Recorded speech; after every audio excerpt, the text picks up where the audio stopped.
Hello, everyone, and welcome to Celebrating Cinema, a podcast for the love of cinema. I'm your host, Laura Gommans, and I'm here today with our producer, Elliot Bloom. Hello, hello. We're going to chat about The Devil Wears Prada and what its legacy is after all these years, because this week marks the release of the sequel, The Devil Wears Prada 2, very inspired title.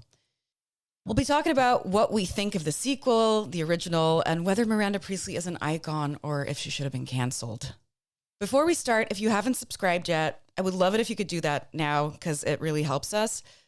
And also send us your most controversial hot take or confession about film. New films, old films, controversial films. We read one out at the end of every episode. And there's a lot of fun stuff happening at Lab 111 soon.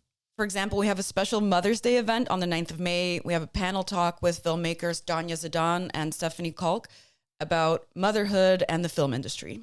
Check Lab 111's full program at lab111.nl or through the link in the show notes.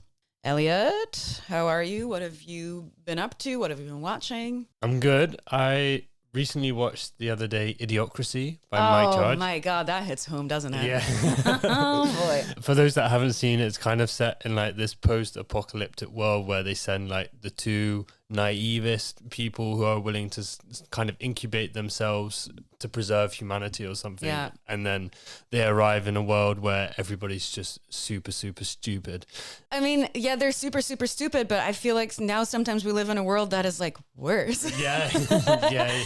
I remember seeing this movie when it came out and I was like, wow, that's crazy. That's like a super exaggerated version of America. And now it's like, oh man, I wish we had Terry Crews playing a flaming guitar as a president instead of this flicker idiot. What did you think of the movie? Well, I found myself getting more and more stupid as I was watching it, Right. and it's fun. But I liked what you were saying of how like, are we even more stupid now at this time? Just because I was also watching at the same time where I'm really into these AI Lego Iran videos. I don't know if you've seen them. Yeah, I've seen those.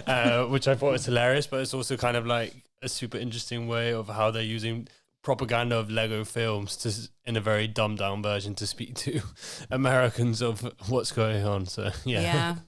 Fun fact about Idiocracy is that they were basically looking for, okay, in the future, what's like the most dumb, ridiculous footwear that people would wear? So they their costume department went and found this startup brand called Crocs.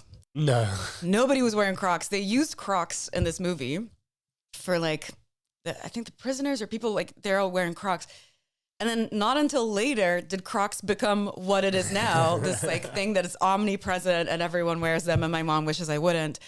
But yeah, that was kind of like the first movie to present Crocs. But anyway, what have you been watching? I recently was in a little bit of a rewatch mood, you know, when you're like, I was a little bit sick and I was in bed and I was like, I want to watch something that's like super comfy. And I rewatched Palm Springs. Is that with Vanessa Hudgens and... No, that's Spring Breakers. That's Spring Breakers. That's not a comfort movie to me at all. What is Palm Springs? So Palm Springs is basically a Groundhog Day movie. It's Andy Samberg and Kristen Milioti. They're at a wedding. Andy Samberg has been stuck in a time loop. Like same as Groundhog Day. Yeah. Every day this wedding happens over and over and over and over again. He kind of knows everything that's about to happen. And then at some point... he accidentally drags Kristen Milioti into this time loop with him. So what you get now is Groundhog Day, what would happen if two people were stuck in this time loop together. Yeah. It's like a will they, won't they, but it's also just, it's super fun. I think Andy Samberg is the funniest, but he's also a really good actor and he can really like make you feel things. And I think this is just a very fun movie. It's truly a 5-star movie for me, and I really highly recommend it to everyone. Yeah, nice. The whole time when you're saying Andy Samberg, I was thinking of Adam Sandler. Yeah, those are also two very different people to me. Yeah, no, I definitely Andy Samberg, the Lonely Island guy, the Brooklyn Nine-Nine, the Hot Rod guy, the Hot Rod that I definitely still want to screen at Lab. Send Tom a message if you want that to happen. As Anne Hathaway would say, inshallah. Inshallah, we play Hot Rod at some point. The Devil Wears Prada from 2006 was directed by David Frankel and was based on Lauren Weisberger's semi-autobiographical novel. It, of course, stars Meryl Streep in one of her most iconic roles as Miranda Priestley, the Anna Wintour-like editor of a Vogue-like fashion magazine. And Anne Hathaway stars as Andy Sachs, her frumpy but smart assistant who falls kind of ass backwards into the fashion industry. The film grossed $326 million worldwide, but it was on a $35 million budget. Now, 20 years later, we get a sequel in which Andy returns to Runway, a magazine that's now threatened by AI, algorithms, social media, and sustainability discourse. Here's a clip. So he said that that we need to, Runway needs to take control of the narrative of the Speed Fashion story and restore credibility. And he thought someone with my expertise would be a good idea. But I thought that for sure you had approved, and we're excited. And that's why I came in here all like, oh. I think maybe before we start discussing the two films, and I got to watch The Devil Wears Prada, the first one, a couple of days ago, and I'm kind of a bit obsessed now. But you kind of come from this world, right? I come from this world. I worked for fashion magazines for most of my life, women's magazines, fashion magazines, but in the Netherlands. And I have to say, the vibe is very different. Okay, how?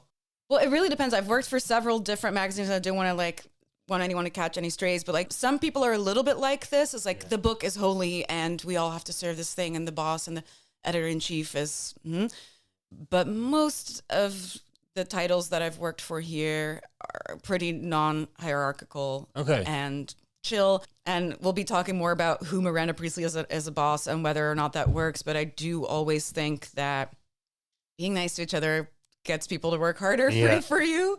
And we also we did have a styling closet, but you would never dream of touching it. Tonight I'm going to go to an event. Oh, wear this Versace gown. Absolutely not. But maybe then tell us what it was like for you when you first watched this film. Did you watch it when it first came out, The Devil Wears Prada? Well, yeah, I did watch it when it first came out. So that would have been 2006. And that would have been before I even started doing any of it. It was also never my dream to work at women's magazines, but I was a very lazy student. So I basically I needed an internship, and this should be a movie in itself.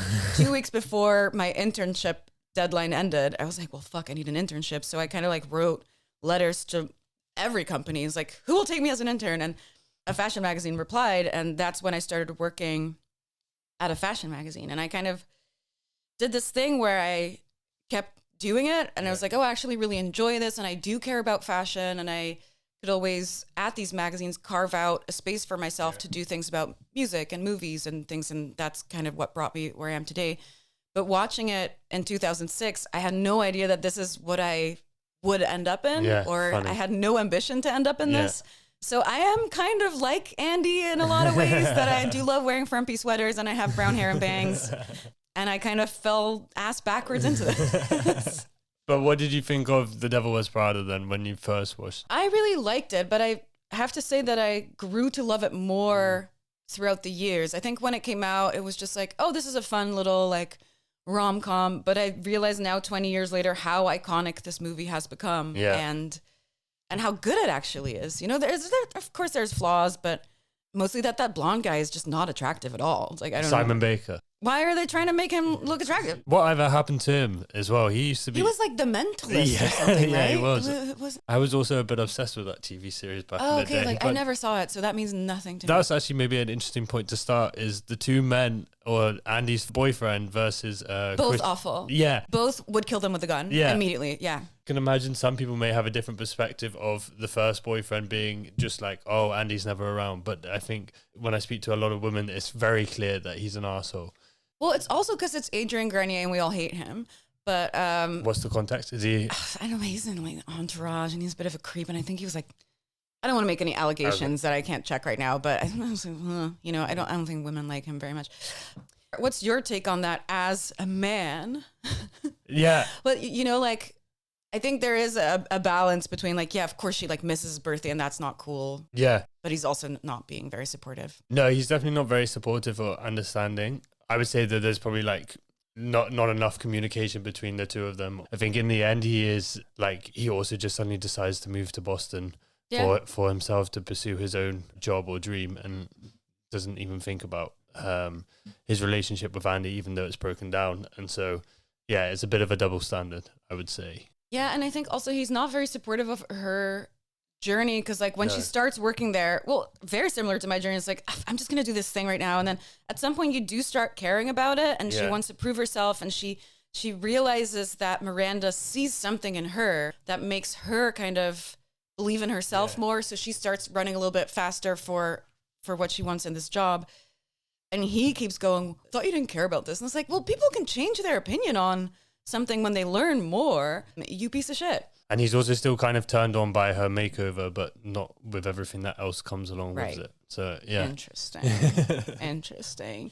Other than the boyfriends, of course, this is the story of a woman, and we want to talk more about that. But like, you just said that you watched it and you became a little bit obsessed with it. I want to hear your thoughts. I watched it a couple of days ago, and it's one of Was it your first time? Well, it's one of these films that you feel like you've watched, and then only when you watch it properly again, you realize, oh, I haven't watched it completely all the way through. And it felt obviously like the perfect time capsule for that era. It felt very unapologetic of itself and like just owned it with all the kind of like throwaway comments of being a size 4, or like whenever Emily's character is complimented on being thin, she's like, oh my gosh, that means so much to me, as if that's the best thing. And I think the reason why I was obsessed is because it kind of captures the fashion world in its kind of hypnotizing way, in the sense that Andy comes in, obviously has no clue about fashion, but yet when she starts wearing the clothes, she becomes a bit... She's like, oh. Yeah. I see. She feels the change within her. Yeah. And there's a really nice line from Stanley Tucci of where he's describing how like it's more than art, of how like these clothes live on you, and so that's why people are so obsessed with it. And it also felt quite... not ahead of its time, but just very aware of itself from David Frankel, the director. There would be like these throwaway lines of like consumerism and capitalism, and like, is it really our duty to get people to just always wear the next thing all the time, or this kind of stuff? And I found it quite smart in that way. Like, it felt very dumb at the same time of having something to say. And I think that's kind of like the perfect balance of a film, because it pulls you in and still... It's super enjoyable, but it does have things to say, you know, and I think that is also a big thing that happens to the character of Miranda, where she is this horrible boss, but, you know, at some point you see kind of the facade fall away, kind of forced, you know, because she's going through some stuff. And I guess you do see kind of more of a human side to her. And it also kind of asks the question, and I think the second movie does that too, which we'll talk a bit more about in a little bit, but why is Miranda the way that she is? Like, she is this terrible boss. She throws her bag and coat on the desk. She refuses to call anyone by their real name. She is a fucking bitch. And like, why is she like that? And I think on one hand, you can make the argument of like, well, she has to kind of be this way because she's a powerful woman in a world that is dominated by men. But then on the other hand, is it warranted that she's like this? Because it's constantly mentioned that she's going way over budget. She's like, is she even that good at her job? Is she just blackmailing Runway? Because she keeps saying things like, hey, if you fire me, here's a list of designers that have vowed to never work with Runway again. So like, is she kind of holding the magazine hostage? Does she deserve, you know, it's such a complicated character, and I really enjoy that. Yeah. I think even in the film itself, it never tells you which side to be on, both with Miranda, but also the fashion industry as a whole, whether Andy's right to hate it or whether she's wrong to fall in love with it. And I think with Miranda's character, especially in the first one, it's always this sense of like her position is always threatened by the next person, the next younger person. I think there's this French fashion designer who... the editor of Runway France. Who's like always threatening to take her position. And I think it's this idea that in the second one, in Devil Wears Prada 2, Andy even says like, well, if she was a man, nobody would blink twice at the things that Miranda was doing, which I think is a very fair point. And I think there's always this sense that you're being threatened from above, that whatever position or success you make for yourself, it can so easily be taken away. Yeah, and I think especially as a woman in any industry, you know, there's also, you know, her boss, he's like the more powerful one who can make these things. And she's really smart. She like plays the system where she like pulls strings behind the scenes. And yeah, she kind of like makes sure that she stays on top of the food chain because she knows how to work the world, you know? Let me quickly set up the second movie. So basically it opens with a very similar scene to the first one where Andy is like brushing her teeth and she's like running down the street. instead of, what's that song? Suddenly I See, you know, that one. It was so iconic from the Devil Wears Prada. Now we got to do a Lipa track, which also iconic. That was my soundtrack of the summer last summer. But yeah, it starts in a very similar structure. It also immediately goes to the fake Met Gala that Runway hosts. And during the fake Met Gala, the first conflict that happens is that Miranda Priestly is getting canceled because Runway did a praiseful article about a brand named Speed Fash. You know, that's a thinly veiled stand-in for things like Shein, obviously. But it turns out that, lo and behold, Speed Fash is a fast fashion brand. And now they lied about using sweatshop labor. So now the whole internet is mad. There's like memes about, oh, Miranda Priestly canceled. So who does Miranda desperately need right now? Andy Sachs. Because she is now an award-winning journalist. She's winning awards, but she also just lost her job because a billionaire made a decision. And, you know, she does a big speech that goes viral, and that's the moment where she comes back to Runway. But yeah, that's basically Andy's back at Runway. Miranda Priestly does not seem to remember her at all. Now Andy has to kind of do the same thing again. She has to start at the bottom and work her way to win the approval of Miranda Priestly. What did you think of this movie? Because we saw it together yesterday. We did. But we never try to talk about what we thought until we get to the podcast. So I can't wait to hear. I would say what it does well. We were also talking before the screening of like, oh, what's the bingo card of like these cringe sequels? I was so sure that someone who is too old to say slay will say slay. And it happened. One thing I also thought was really funny is that the movie mentions that Miranda Priestly got HR complaints, and that's why she no longer throws her bag and coat onto people's desks. Someone just goes like, there's stories that she used to just throw her coat onto people's desk until she got HR complaints. And I did think that was a very funny little bit of like, okay, even Miranda Priestly doesn't get away with being a bitch anymore. Yeah, I mean, all the way through is like her constantly saying things and then her assistant going, no, you can't say that. Yeah, which is, I love the boomer coded nature of it all. Yeah, because that is how it happened. Like, you know, that is, you know, boomers or people who are now in their, like, what is she, 75 or something? Yeah. They'll sometimes say things and you're like, we don't really do that anymore. Aside from that, I think in terms of bingo cardness of like sequel cliches, it kind of avoided it. Like you would think that, oh, it would probably do with the sense of being threatened by the digitalization world. And it's kind of all there, but more as a background and not necessarily the main story, which I enjoyed. And I think it focused more on the characters of us understanding how those 20 years have changed them, how they've grown, what are still their shortcomings. It lets you live more with the characters themselves because I think it plays more into that nostalgia element of, oh, I want to know where they are rather than like, give me a new story or give me something. Well, yeah, I feel like what happens a lot with these like legacy sequels is that it's just kind of like one of those like hop on, hop off tourist buses past all the moments that you remember so you can wave at them and be like, remember how nice that was? Yeah. And this does some of that, but it has enough meat on its bones to kind of warrant a sequel. You know, the magazine industry has changed incredibly, and someone like Miranda Priestly would, you know, Anna Wintour had stepped down from Vogue. You know, it's very relevant right now where these people who are in powerful positions are getting too old to keep up with. At some point, Stanley Tucci says something like, well, now everything has to be condensed to clips that people scroll while they're on the toilet. Yeah. And it's like, yeah, that is kind of what the industry has become. Like, I also saw that happening in the time that I worked at these magazines. Like, people don't read the long reads anymore, especially online.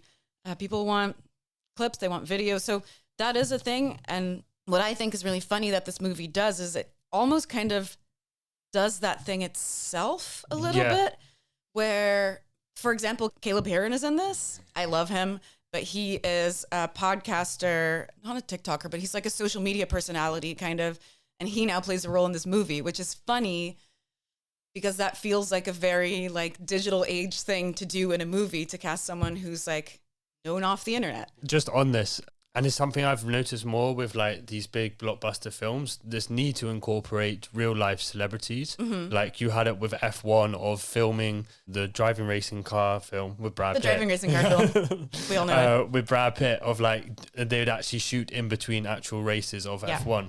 And then here you have what I can only imagine that they shoot in between maybe fashion runways during fashion shows in Europe, But also you have like you said, they have the 75th birthday of Ira, the big billionaire who owns Runway and Alias Clark Media Group. And then you have this party where you have every celebrity. Amelia de Moldenberg's there? I know, yeah. And then you may have missed it, but there's this guy called Rory McIlroy who's a golfer who makes no sense. And then also in the Hamptons, it's just like a series of... Oh my God, Kara Swisher is here. And it's like, oh my God, look at all these people. I don't know what it is now that we feel the need to be able to, like you say, point at all these people and be like, oh, no way they're in there, as if that gives us something, or like we need that more than a story itself. I did think the Hamptons one was relevant because I think all the people that they chose for that were spot on. You know, those would be the people that Miranda Priestley would hang out with at her house in the Hamptons. I thought that was quite nice. There's also a lot of controversy right now because Sydney Sweeney was also supposed to be one of those point at people and they cut her out. But yeah, that is funny. But I think the first movie also does that. You know, they go to Fashion Week in Paris and you're a bit younger, so maybe you don't know all these designers, but like, you know, they're at Fashion Week and like everyone they speak to basically is like a famous designer or a celebrity. So that was already really part of the first movie. So I do like that they kind of translated that to now. However, what the heck is Amelia de Moldenberg doing at this old man's birthday? How I read the film, it was like, again, in the same way, it has these like nice nuggets of like commentary of extrapolation of how like even Miranda is threatened by the people above her trying to take her jobs, and she's also not necessarily the boss or the person in control. Because basically billionaires are fighting over how to run the business and cut it down for costs and for cost effectiveness and stuff like this. And then you have Andy Sachs talking about a bit about gentrification and people owning all this stuff. And again, well, Emily Blunt's character was also amazing in this, who's now like head of Dior somehow. Oh, yeah. And she makes a nice commentary of how now we've moved from a time of like people aspiring to own expensive things, but now actually spending whatever money they can afford on big fashion she's brands. like an expensive purse used to be $100 and now it's $3,000 because people are just desperate to like show that they have this brand.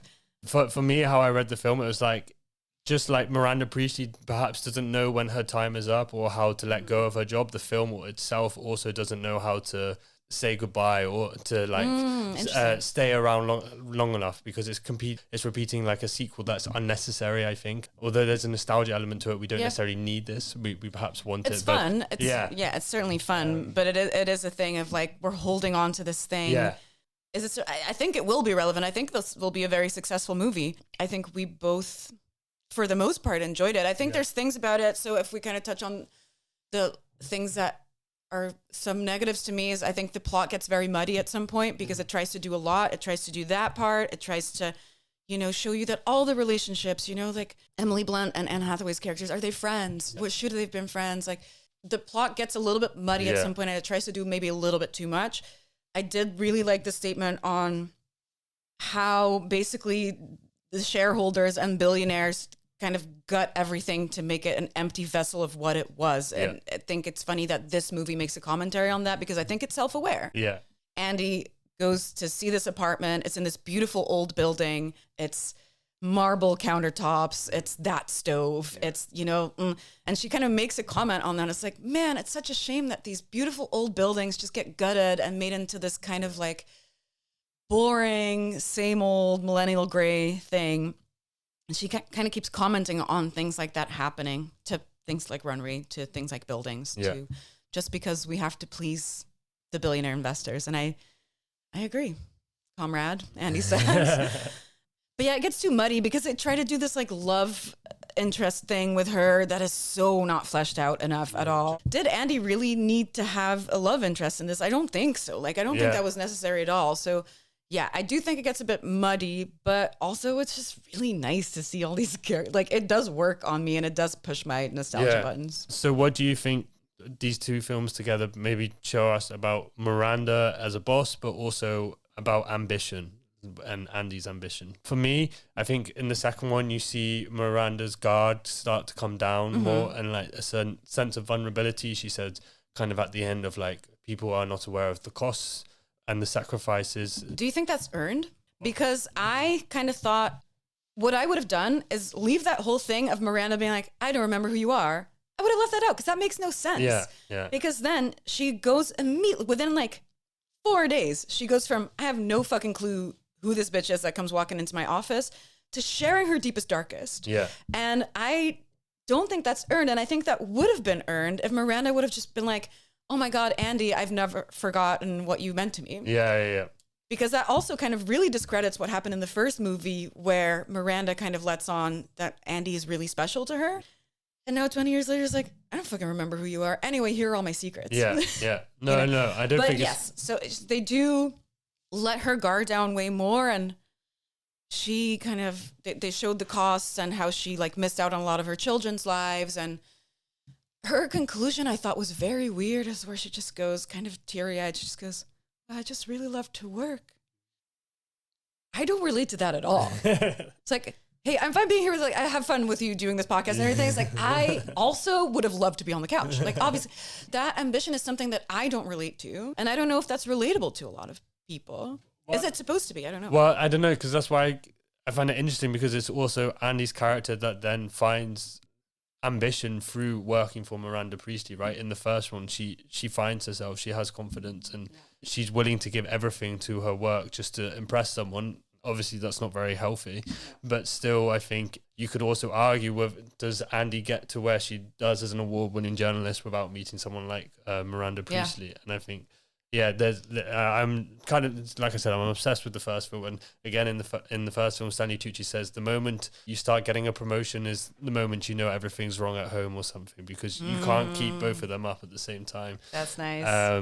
But yeah, I think what I liked is that there's a sense like, yes, of course, there's a toxic nature to all of this, but it's also people's lives. Like, people do want to live these dreams, and they will give anything to it. I mean, even Emily Blunt's character as well. Like, she's so desperate to be the front girl of the magazine or something like this. That even maybe if that's not who she is or supposed to be, you know, and maybe she knows that. And it is about like blind ambition and reckoning with blind ambition, and something that I in my career have always been very aware of. Like, maybe sometimes turning down a promotion because it's like, but I am where I'm supposed to be because I'm happy here in this job. And I think if I would get higher up, you would become that, you know, where you like have no time to see your friends or have no interest in that at all. So in that sense, I don't relate to that ambition, but I definitely know that there are people in these higher positions that miss out on so much of their kids growing up because of job ? You know, like, I don't really get that at all. There are some really cute details in this. You just mentioned to me before we started recording that you noticed something in the intro that refers to the first movie. So in the first movie, Andy Sachs is looking at these two belts and she starts laughing because they're all... So basically she's in the office with Miranda Priestley. She holds up these two belts and she just goes, but these belts are just so different. And Andy laughs and she's... Basically, Andy goes, these belts look the same to me. And she goes... Okay, I see. You think this has nothing to do with you. You go to your closet and you select, I don't know, that lumpy blue sweater, for instance, because you're trying to tell the world that you take yourself too seriously to care about what you put on your back. But what you don't know is that that sweater is not just blue, it's not turquoise, it's not lapis, it's actually cerulean. And you're also blithely unaware of the fact that in 2002, Oscar de la Renta did a collection of cerulean gowns. And then I think it was Yves Saint Laurent, wasn't it, who showed cerulean military jackets. I think we need a jacket here. And then cerulean quickly showed up in the collections of 8 different designers. And then it filtered down through the department stores and then trickled on down into some tragic casual corner where you no doubt fished it out of some clearance bin. However, that blue represents millions of dollars and countless jobs. And it's sort of comical how you think that you've made a choice that exempts you from the fashion industry when, in fact, you're wearing a sweater that was selected for you by the people in this room from a pile of stuff. But you said that the belts were in the intro? Yeah, so in the beginning, Andy Sachs is walking through New York, and there's a small vintage market or something, and there's a vendor selling 2 cerulean belts, which I thought was kind of like a very poetic kiss. And also, I don't know if you noticed this, but the cerulean sweater makes a comeback. At some point, she's wearing the cerulean sweater with the sleeves cut off as a little kind of like sweater vest. And that's like a nice little Easter egg for the people because I think, you know, that speech that Miranda gives is such an iconic speech, maybe the most iconic thing that people remember from the first movie. So it's nice to see these little things come back. maybe to sort of bring the two films together and everything. David Frankel, if you look at his filmography, it's quite a strange filmography. He kind of like made these rom-coms in the 2000s and 2010s, including like Collateral Beauty with Will Smith. But somehow in this film, I feel he's able to replicate what he did in Devil's Wears Prada, the first one, but within the structures of a sequel and how sloppy films are kind of made in this era now with big budgets. I think it holds up. It holds up. One thing I do want to point out is the color grading. I'm sorry. I think the color grading is disgusting. Yeah. A lot of movies do this thing right now that really bothers me is where in the color grading, they decide that all the black tones should have this gross wash of blue over it. And they're just afraid to light something. And I've seen people on like TikTok doing re-edits of the color grading to make it look like a movie. Yeah, I don't know what that is about. I really do think that's has nothing to do with digital versus film. I think that is definitely a choice, and I hate it. I hate it. One thing I do want to point out about this movie on a personal level is that it stars my worst interviewee and my best interviewee that I've had in this career of interviewing people. I was really young when I interviewed Stanley Tucci. For what film? It was for, believe it or not, Beauty and the Beast live action, the Emma Watson one. And also, bless his heart, because Stanley Tucci in that played a piano, a CGI piano. So he sat at a piano and he played the piano. He was a piano, which, that sucks. And I imagine you sign that contract and then you realize you have to do press for it and you have to speak to 60 journalists in a day. And I imagine you want to die. However, it was like the last interview of the day. I'm sitting in the hallway at this press junket. I'm talking to his publicist. She's great. She's this New York lady. She's like, oh my God, Stanley Tucci's going to love you. I go in there. I see that Stanley Tucci is cranky as hell. So I sit down, and at the time I was working for a women's magazine, so my questions couldn't. Also, it's Beauty and the Beast. I'm not going to ask you questions like we're at this. And he's a piano. As if it's Citizen Kane. So I came in and I was like, okay. What if a witch came to this hotel right now and cast a spell and everyone turned into a household object? As happens in Beauty and the Beast, it's relevant. What household object would you turn into? And Stanley Tucci goes, well, to be fair, we've had this question a bunch of times before today. And I said,